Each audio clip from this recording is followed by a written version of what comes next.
Welcome back to Foodie Down Bronx. I'm your host, the Hungry Dominican. I'm joined on set by Matthew Shapiro of the Street Vendor Project. We're continuing our discussion on street vendors. Matt, I wanted to talk about a bill that is being promoted to lift the cap on the permits. State Senator Jessica Ramos is the one promoting it. Can you give me some more details on that? Yeah, so we were really inspired by what happened in California and Los Angeles, where for many, many years sidewalk vending was completely illegal. There were thousands of vendors that did it because just like here, people need to make a living. So last year they had a big victory where the governor of California actually signed a law that lifted the cap on, or made street vending completely legal, and said that they couldn't put a limit on the number of permits or licenses that they would issue. So we were very inspired by that, and Senator Ramos is from Queens and has a long history of knowing the street food and street vending scene in her district. So she's also a big supporter of vendors. And she has introduced a bill to do a similar thing here statewide in New York, to say that you can't limit the number of vendors that can operate. You can have regulations, reasonable restrictions, but in terms of the actual number, you can't limit that. And that would be a huge victory for vendors if that went through. Now, we're talking about 40 years of the caps being in place. Do you see this actually getting any traction? Do you think this will actually be something that's feasible, that's done? We're hopeful. We know that street vending is a contentious issue here in New York City, because there have been, for years, there have been powerful, small groups of powerful interests that have opposed street vending, real estate industry, business improvement districts, what have you. So those folks have been always opposed to any expansion of the number of street vendors. But because now we've seen the state bill, and there's actually another bill in the city that's been there for a few years trying to increase the number of permits. So we feel like there's momentum behind it, and we hope that something will happen. So we started off the first half of the conversation with the churro ladies being arrested in Brooklyn.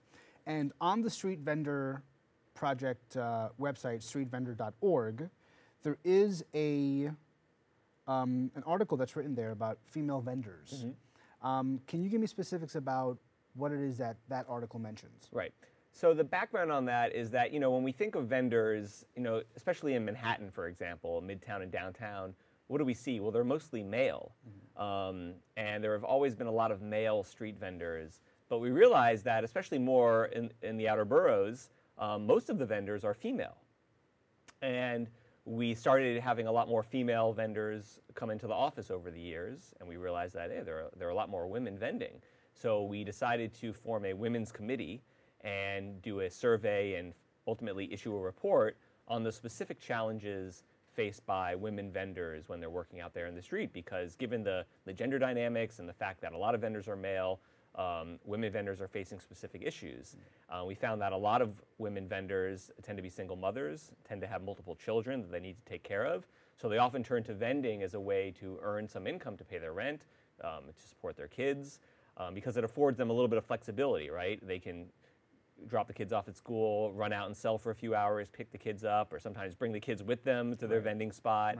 And so these vendors are facing unique challenges. And the city really should support this population of vendors because they're probably the most vulnerable and marginalized, and they're also the most in need of permits. The vast majority of these vendors that we survey tend to be vending without permits. So actually lifting the cap on permits, we think disproportionately help women vendors, which would be a great thing. What are the fines if you're not if you're operating without a permit? So if you're selling without a permit, the fines are $1,000. $1,000. Yeah, and the city can take your cart or your vending property. They can seize that. There's also sometimes you can be arrested, as unfortunately we saw last week. So yeah, really, really high enforcement consequences. So how is one able to get a cart, for example? You have a vending cart. You don't have a permit. How are you able to get that cart? Is there a system in play that you have to show proof of you having a permit, or I guess not? So depending on what you're selling, I mean, vendors are really creative, right? So we have the vendors in the subway that have sold churros, right? They're selling from basically modified laundry carts. And you might see vendors on the sidewalk that are selling from shopping carts or tables sometimes selling fruits and vegetables. Because they can't get permits, they don't want to invest in, so-called proper equipment, right? Like officially sanctioned metal carts that you might see on the sidewalks that actually have permits. They're realizing the risk and the fact that their carts and property can be taken at any moment, so they're mostly selling from more humble stands or carts, which don't require the same investment that an official permitted cart would. Right. So they're essentially putting themselves at risk to either be fined or in these cases arrested and that's interesting because I always wondered how are these people here, because it just like you're saying, they're doing modified shopping carts. So how is it possible that they're doing this? I also wanted to mention there's been a lot of protests that street vendors are partaking in because of what's going on, and I would assume that you've been there yourself. You've seen what's going on. You've understood their plight and what they're going through. Is there a future where they're going to get what they want? I mean, again, we have the bill promoting the cap or lifting the cap on permits, but it just seems like because it's been going on perpetually for so long, I want to be positive about it, but I just don't know if this is ever going to change. Do you really see this coming to an end? I think that we do. At what point and how many more permits will be released is something that I think that's the variable.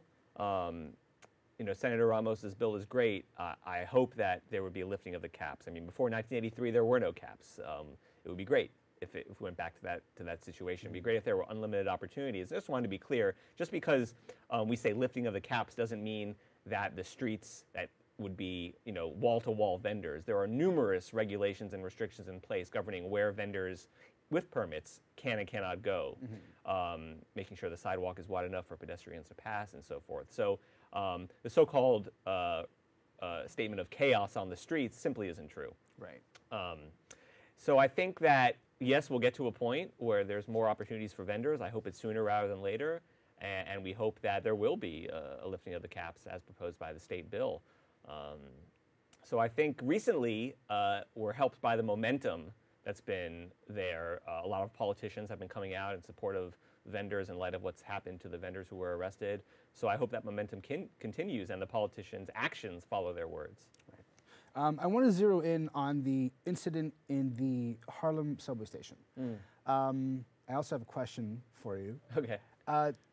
Does someone like a churro lady who sells from a modified shopping cart, does someone who's selling candy in a subway car, do they somehow have the same rights as a vendor, or are we like talking about murky waters here? Like, how does that work? Right. So you mentioned before the interplay between the mayor and the city and the MTA, and that's exactly the issue here.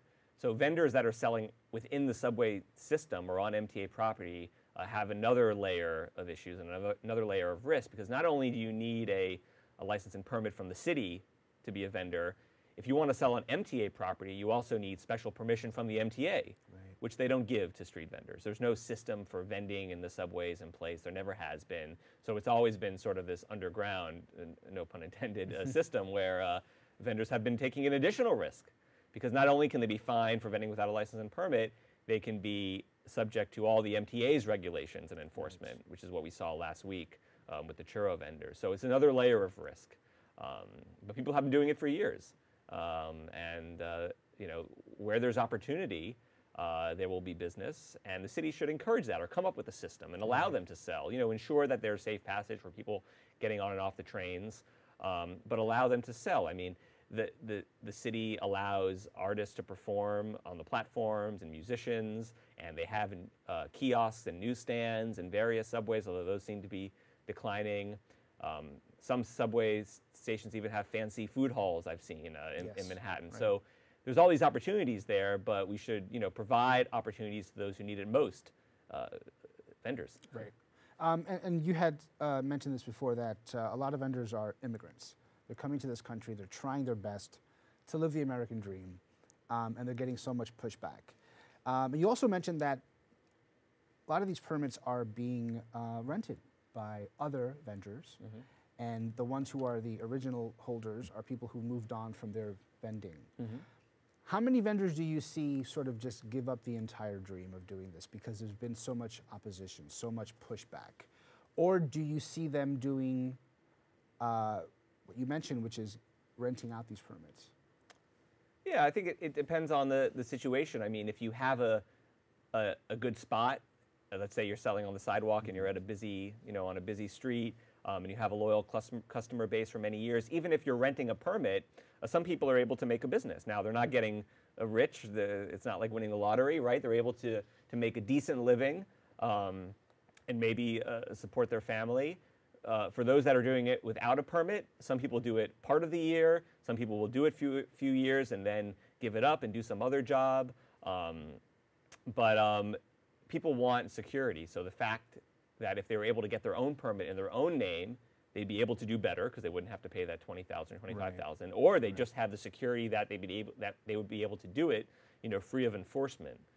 So I think that's really what vendors want. It's just a fair shake. A fair shake, which it's difficult for them to get it in the city, and I've had some family members who were food vendors a while ago, and they couldn't do it. They just gave up on it, and I didn't really understand the importance of what it was to them. I didn't realize all the hardships they had to go through. Yeah. And I would assume that through the Street Vendor Project, you do have these stories where people will just sort of spill out everything they've been through. Is it a safe space in that sense where they can go, and have these meetings with you guys and talk about their troubles, their feelings? I mean, it's an emotional situation to be in when you're spending so much money. And some of these people have shifts for 12 hours. Some of them are they're there all day. What is the emotional effect that you've seen with these vendors that you deal with? Yeah, I think that there is severe hardship that a lot of vendors go through. I mean, I'm thinking about the vendors that are out there every morning selling coffee. I mean, they're waking up at 2 in the morning or 2:30 in the morning to go to the commissary where their carts are stored and prepare the coffee and get everything ready, to then be at the spots by 4 o'clock where the first customers are coming to buy coffee.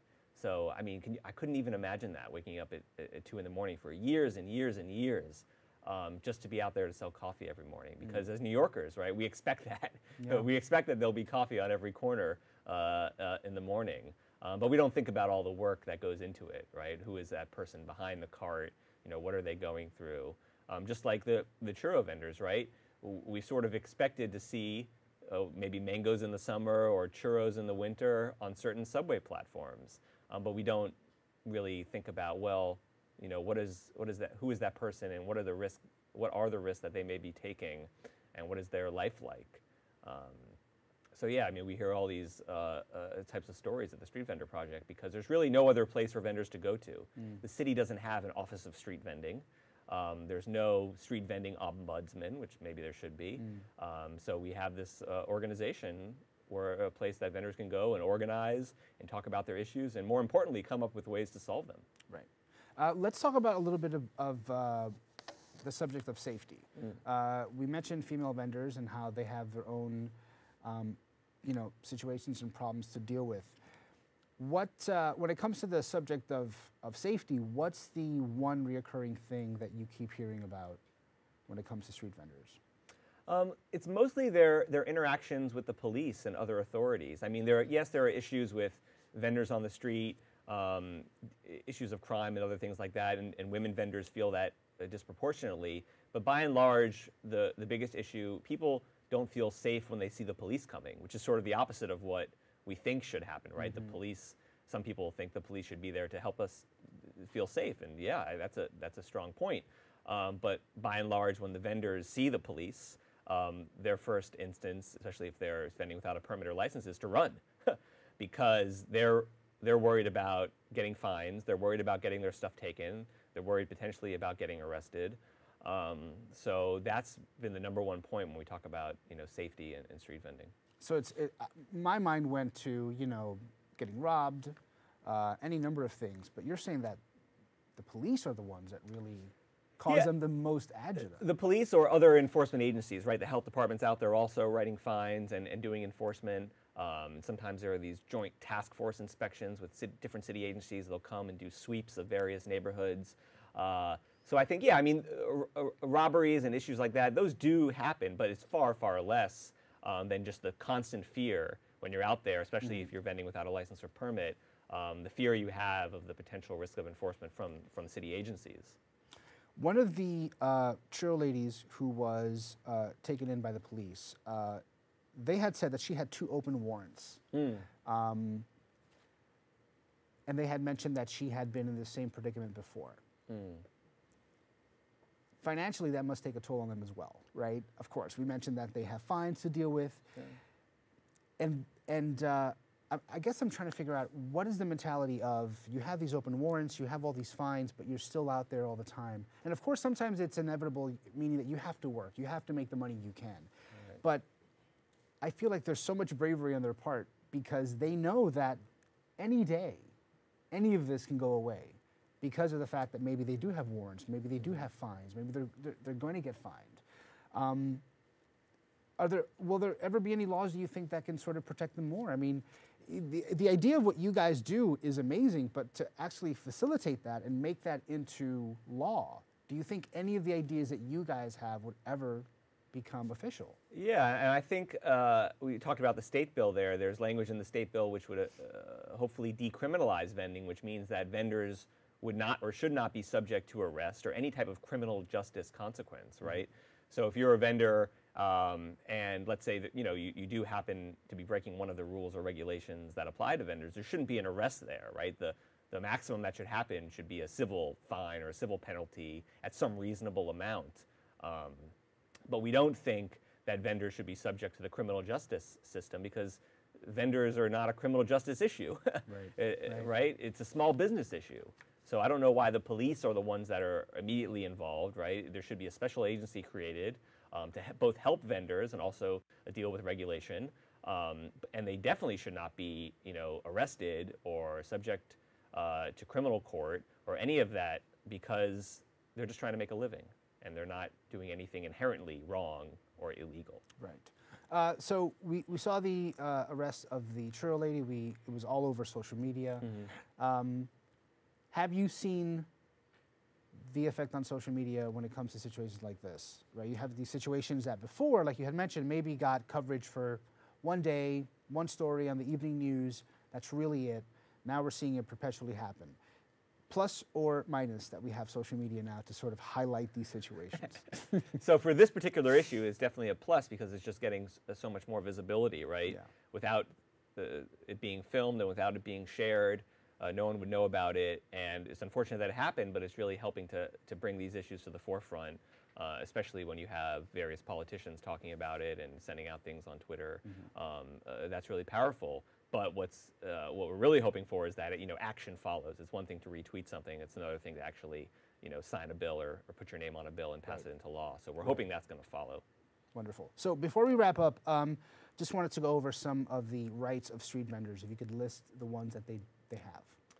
Right. So it really depends on your standing, sort of, when it comes to licensing and permitting. So unfortunately, if you're a licensed vendor and you have a permit and you're selling from a permitted cart or truck, you have the right to work in public space. That's the number one thing, right? The city has created some permits for vendors to work on our streets and sidewalk, and sometimes vendors will get chased away by owners of a building or other property managers who don't want them there, even though they have the right to be there. So that's number one.